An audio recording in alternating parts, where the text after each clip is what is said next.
Hi there, Neil Franks, candidate for the Green Party for Droitwich and Evesham in the current general election. This is the second video. The first one was a bit about me. This one is a bit about what I'd like to see happen in our town centres, in and around our towns, and how we connect with the villages. So one of the areas I would love to take forward if I was your MP is a bill to Parliament to basically for communities to take back control of their town centres and shopping centres. I think I would like to see these sort of areas turned more into community hubs. So not just shops. Shops would definitely play a big part of it. Absolutely, I'm not taking away from that. We've got a lot of great shops, and they employ people and they do some great stuff. So it's certainly not an attack on them. We would have plenty of shops in their town centres, but I would like to see more ownership by the community taking control of it. And obviously the funding would have to come from government, hence why as an MP I would be pushing for this.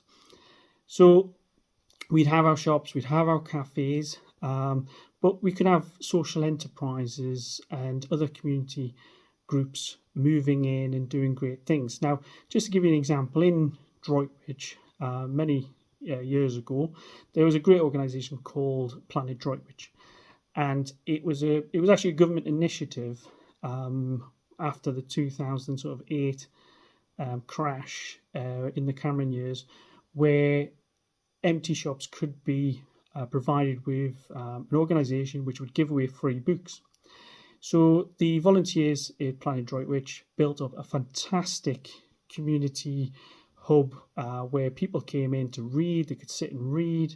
They could take away some books. They could bring in books that they were finished with. I used to take my children when they were very small, and they would love it. They would just sit there and read whilst I was having a chat with the volunteers, and it was a wonderful environment. And when you had an initiative like that, it brought more footfall into the town centre at a time when it desperately was needed, and that obviously improved economic activity in the town centre.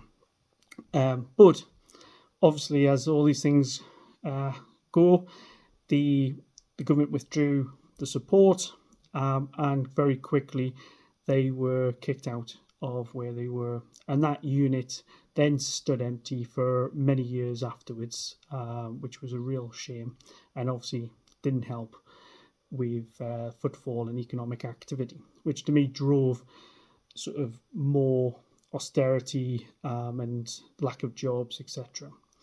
So what I'd like to see is ideas put forward by the community about what they would like to see: more youth, elderly and disabled services, more training sessions. We have growing repair cafes, and I know from talking to people involved in it that they would like to do a lot more with that, potentially doing training sessions. We could do training sessions on how to grow vegetables, something I try and do, and not very successfully, but I do try. There's many other things that the community, I'm sure, ideas the community would come up with, and we could fill it up, turn it into a great thriving sort of community place to be, driven by the community. We could invest in it as well. It could be turned very green in terms of increasing biodiversity planting. It could be insulated, made look nice, renewables, etc. So there's loads we could do with it. Now, that to me would create a really thriving town centre. But there's more to our towns, and one of the areas which I would like to see really moved on is transport. I have been door knocking now for many, many years, and I've had so many conversations. I couldn't even tell you if it was high hundreds or low thousands, but it's been many, many conversations. And sadly, quite a few of the conversations have been around the elderly and feeling quite trapped in where they live. They can't always afford taxi fares. Nothing against taxi drivers. I know they were very hard-working people, but it's not cheap for everybody, and a lot of people start to feel quite trapped because there's no real buses in the area.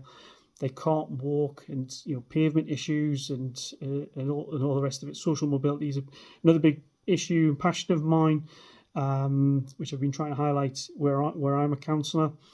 So buses, I believe in, finding an economic model where buses could be free or at least very cheap to get people around town. And this would be connecting the estates housing with community points that people want to be at. So, like the town centre, medical facilities, other transport hubs, other community services, wherever the people feel that it would be beneficial to have that connection, we should have it. And that should be on all day, every day, moving people around so they can get into town, meet friends, go to all these new sort of community hub services and places, and have a great time and not feel trapped and lonely in their own houses.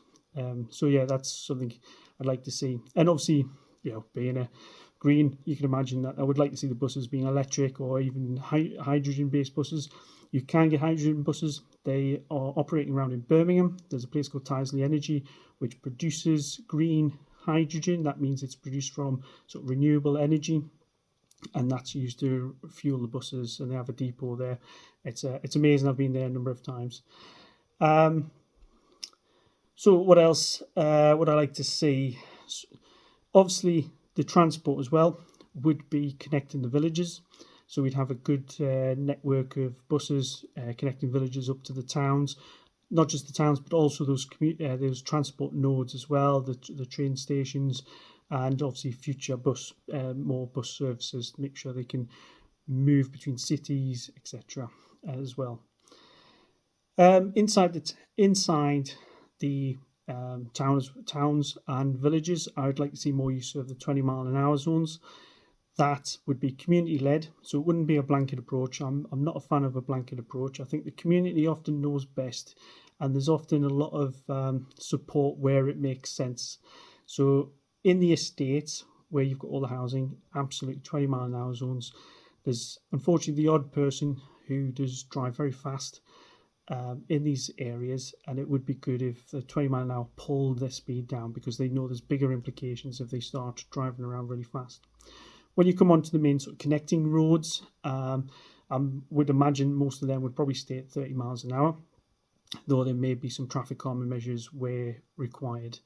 I'd also like to see dedicated cycle routes inside the town to connect, again, the estates up to sort of major points like the town centre, etc. I think cycling routes would be fantastic as well, as if we could combine them on a bigger scale to connect up the villages and the towns, so people could freely cycle and get around off the roads, so it's safer for the cyclists, and more people could get out and do more exercise in a safe way. So that's something definitely I'd like to see. There's lots of other things I'd like to see. So, for example, more social housing. In Droitwich, we have a place called a Union Lane, which is a site near the train station. It's an old chemical factory, and it's been a brownfield site now for quite a long time. Though obviously there's quite a bit of growth there as well now, but it's actually split in half with the road going through the middle. I would like to see the north side turned into social housing. This is social rent housing, so this is what people used to know as council housing. So low rents, so families, could be too many families in Wychavon on waiting lists. We need to get them into safe, secure, affordable housing, and that's affordable in terms of running costs, running it. So they would be obviously fully insulated to the good levels, what's called passive house. It's a very, very good system, and it can keep our house warm even in minus 15 degrees, at 15 degrees, without any extra sort of heating being applied to it. It's an amazing system, worth looking into if that's your interest. So yes, but obviously, like I mentioned in the last video, a bit about the work I did with Code for Sustainable Homes, we'd want not only the houses to be sort of zero carbon and sustainable, we'd also want to see the whole development, the whole site turned into a very sustainable development, from improved acoustic insulation through to biodiversity, through to disabled accessibility, etc. There's loads that you can design into a site. The southern side, I would like to see turned into a green area, a green space, a nature area that people could wander around, tranquil, quiet, a bit of time to relax, with a bit of greenery around you, and it would help to connect biodiversity and make our sort of inside our towns a bit more green, or certainly inside Droitwich with this example. But I'd like to see the same principle applied to Evesham and the villages where we've got development going on, that we should have breaks and wildlife corridors and more sort of space for people to safely walk around and relax and enjoy the countryside and our towns at the same time. So other areas, for example, police, when talking to people around town, I've often heard them say what they would really like to see with the police is not only more police on the beat, but they'd like to see the police station actually open to public access, to start connecting the police back up to the public. It is great we're seeing a bit more community support officers on the beat, and they do sort of wander around the parks, and we do see them a little bit more now, which is fantastic. But I definitely think the police station being opened, and again, as your MP, that's the kind of thing I would be pushing, is for more resources, more money, more training to get the police stations back open so people can connect again.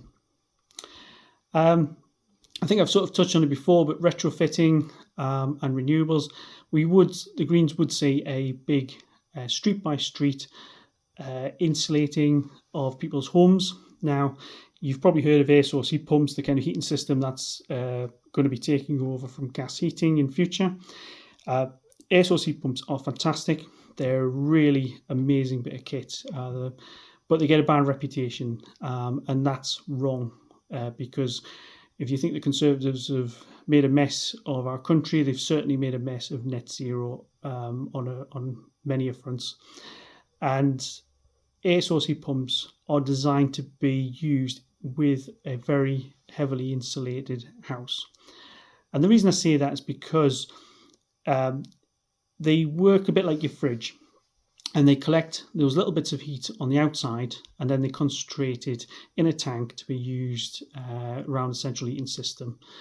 Now, if you've got two houses which are exactly the same, one is not insulated, very drafty, you probably get an air source heat pump that would heat that house.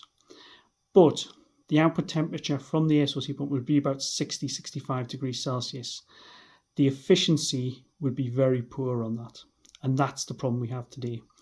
So if you imagine an electric radiator, standard panel electric radiator, for every unit of electricity you put in there, you get 1 unit of heat.